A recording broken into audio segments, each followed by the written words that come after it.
Assalamualaikum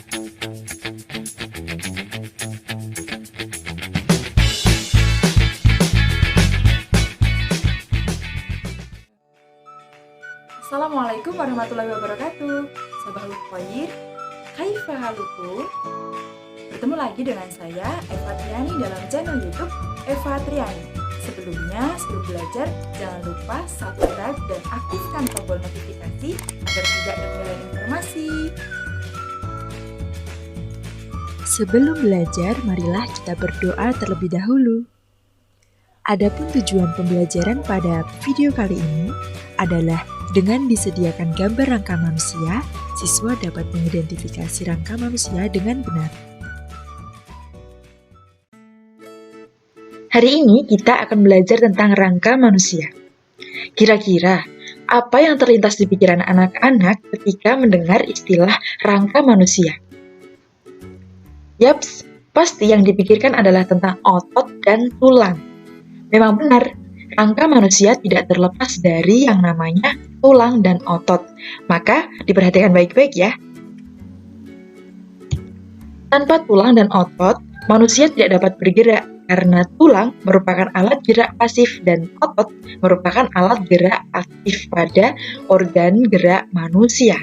Kenapa bisa dikatakan seperti itu? Karena apabila ada keterkaitan antara organ gerak pasif dan organ gerak aktif, maka akan mengakibatkan suatu gerakan atau gerak pada tubuh. Lantas, rangka manusia itu dibedakan menjadi berapa ya? Ada yang tahu? Nah, kita bahas bersama-sama. Rangka pada manusia dibedakan menjadi dua. Yang pertama adalah rangka aksial, yang kedua adalah rangka apendikular. Apa ya maksudnya? Rangka aksial merupakan rangka yang tidak langsung terkait dengan sistem gerak. Contohnya adalah pada tulang tengkorak, tulang dada, dan tulang rusuk. Ada yang tahu ya, tulang tengkorak itu gambarnya seperti ini. Nah, di sini letaknya ya. Tulang tengkorak terletak pada kepala manusia. Kenapa bisa dikatakan sebagai rangka aksial? Ada yang tahu? Bisa dikatakan sebagai rangka aksial karena tulang tengkorak tidak langsung terikat dengan sistem gerak. Sistem gerak di sini ya ada tangan, ada kaki gitu. Jadi rangka tengkorak tidak langsung terikat, masih ada leher, kemudian masih ada tulang yang sebelah sini. Maka dikatakan sebagai rangka aksial. Selanjutnya ada tulang rusuk. Nah, ini bisa ada tulang rusuk, kemudian juga tulang dada. Tulang rusuk berada di tubuh bagian tengah. Maka tulang rusuk tidak terikat langsung dengan sistem gerak karena berada di tengah-tengah, gitu ya. Makanya dikatakan sebagai rangka aksial. Selanjutnya ada rangka apendikular, yaitu rangka yang langsung terikat dengan sistem gerak. Contohnya adalah pada tulang belikat dan pelvis. Berikut adalah gambarnya. Nah, yang merah adalah tulang rangka apendikular. Rangka apendikular langsung terikat dengan sistem gerak. Sistem gerak berupa tangan.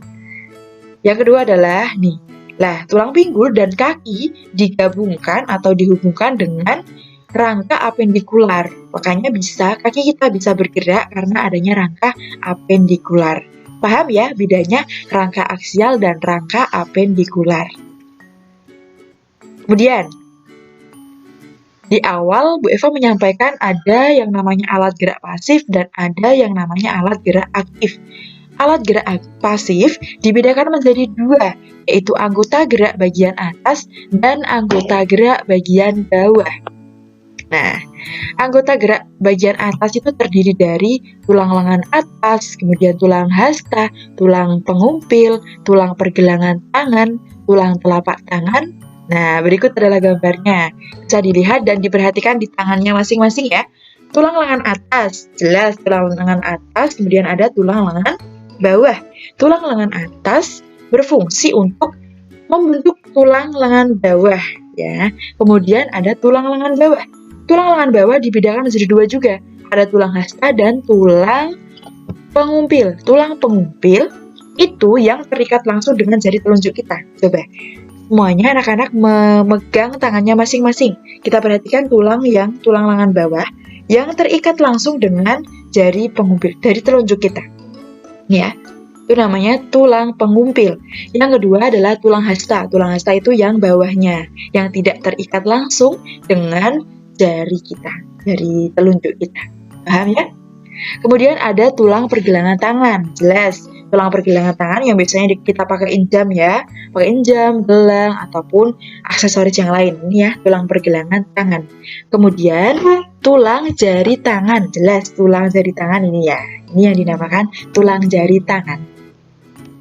Selanjutnya adalah anggota gerak bawah, terdiri dari tulang paha, tulang kering, tulang betis, tulang telapak kaki, kemudian tulang pergelangan kaki, kemudian tulang jari kaki. Kalau tulang paha, jelas paha kita ya, itu namanya tulang paha.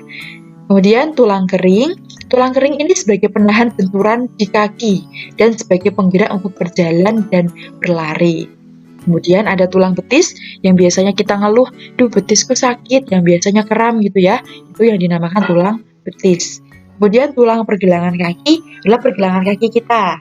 Soalnya bisa sambil pegang kakinya masing-masing ya, tidak boleh pegang kaki orang lain ya, nanti sakit malahan. Oke, tulang pergelangan kaki. Kemudian ada tulang telapak kaki. Tulang telapak kaki yang bisa kita pakaiin sandal ataupun sepatu ya, yang biasanya buat menapak gitu.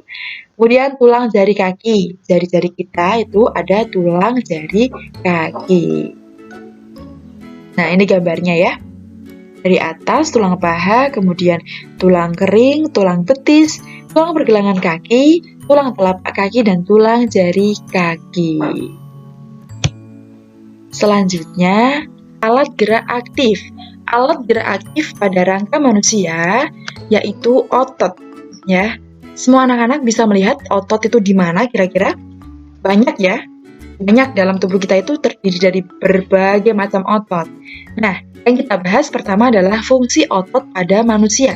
Ada yang tahu tidak kira-kira otot fungsinya untuk apa? Apakah hanya sebagai pelengkap dalam diri kita atau memiliki fungsi khusus? Mari kita bahas bersama-sama. Yang pertama, otot berfungsi menjalankan dan melaksanakan kerja. Jadi tidak hanya orang tua kita saja yang bekerja, tapi otot juga bekerja ekstra untuk menggerakkan rangka manusia. Yang kedua adalah menggerakkan jantung. Jadi jantung kita setiap detik, setiap saat berdetak dan bergerak itu juga atas bantuan otot. Yang ketiga adalah mengalirkan darah. Darah dalam diri kita dari otak sampai ke seluruh tubuh bisa ngalir terus ya setiap hari ya. Itu juga atas bantuan otot. Yang kedua, kita akan membahas macam-macam otot pada manusia. Kira-kira ada yang tahu tidak? Ada berapa macam otot pada manusia? Apakah 1, atau 2, atau 3, 4, bahkan ribuan otot pada diri kita? Nah, kita akan membahas yakni ada 3 macam otot. Bisa diperhatikan di gambar ya. Di gambar ada 3, otot polos, otot lurik, dan otot jantung. Ada yang tahu perbedaannya tidak? Coba diperhatikan baik-baik. Ya, Ibu kasih waktu 1 menit untuk memperhatikan baik-baik otot polos, otot lurik, dan otot jantung. Kira-kira bedanya apa ya? Nah, mari kita bahas ya. Otot polos memiliki ciri-ciri berbentuk gelendong dengan kedua ujungnya meruncing. Ya, ujungnya kalau otot polos itu coba diperhatikan di gambar, ujung-ujungnya meruncing, jadi saling terkait dengan yang lain, tapi ujungnya meruncing. Kemudian mempunyai 1 inti sel di tengah. Ya, 1 inti sel di tengah. Otot ini bekerja di luar kesadaran. Bekerja lambat, teratur, dan tidak cepat lelah. Jadi, otot ini tidak mudah lelah dan bekerja di luar kesadaran. Artinya, kita tidak menyadari bahwa otot polos ini sudah bekerja dalam tubuh manusia. Tanpa kita sadari ya. Yang kedua, ada otot lurik. Nah, dari gambarnya saja kita sudah melihat ada lurik-lurik gitu ya. Seperti batik lurik yang biasa kita pakai. Nah, bisa berbentuk lurik-lurik, ada yang gelap, ada yang terang. Memiliki 1 inti sel, bukan 1 deh, memiliki banyak inti sel ya.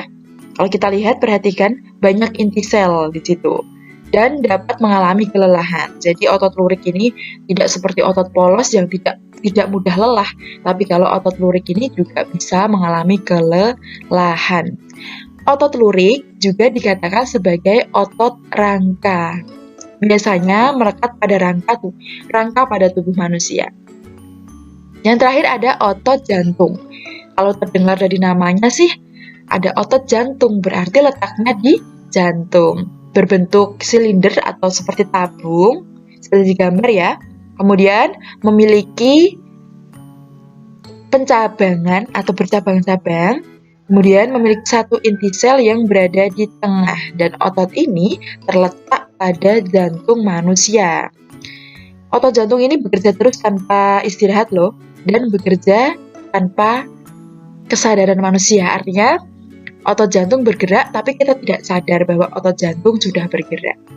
Gitu ya. Nah, selanjutnya sifat dan gerak otot. Jadi otot juga memiliki sifat. Yang pertama adalah kontraksibilitas. Artinya otot mampu memendek menjadi lebih kecil dibandingkan dengan ukuran awalnya. Itu namanya kontraksibilitas. Yang kedua adalah ekstensibilitas. Ekstensibilitas ini artinya otot memiliki kemampuan untuk memanjang dari ukuran awal atau ukuran sebelumnya. Yang ketiga adalah elastisitas. Elastisitas artinya otot itu mampu memendek ataupun memanjang, namun bisa kembali ke bentuk semula, elastis begitu ya. Selain itu, otot juga bersifat antagonis dan sinergis. Jadi tidak hanya artis saja yang memiliki sifat antagonis, tapi otot juga. Artinya apa? Apakah ototnya itu jahat? Bukan seperti itu maksudnya. Antagonis artinya otot bekerja secara berlawanan arah atau saling bertolak belakang. Artinya otot satu dengan yang lain itu bergeraknya berlawanan arah. Sedangkan otot sinergis bekerjanya searah atau saling menunjang. Yang terakhir adalah kelainan pada otot. Pernah mendengar istilah kesleo? Atau anak-anak pernah mengalami kesleo, kram otot, atau terkilir? Nah, itulah beberapa contoh kelainan pada otot. Karena apa hal itu bisa terjadi? Karena otot pada tubuh kita tidak bekerja secara maksimal atau keluar dari zona nyamannya, begitu ya istilahnya ya. Contohnya seperti ini. Nah, ada gambar kaki sedang kesleo dan dipijit ya. Siapa di sini yang suka dipijit? Gitu ya. Kesleo pada kaki itu juga diakibatkan karena kinerja otot yang terlalu dipaksa, akhirnya kaki menjadi kesleo dan sakit.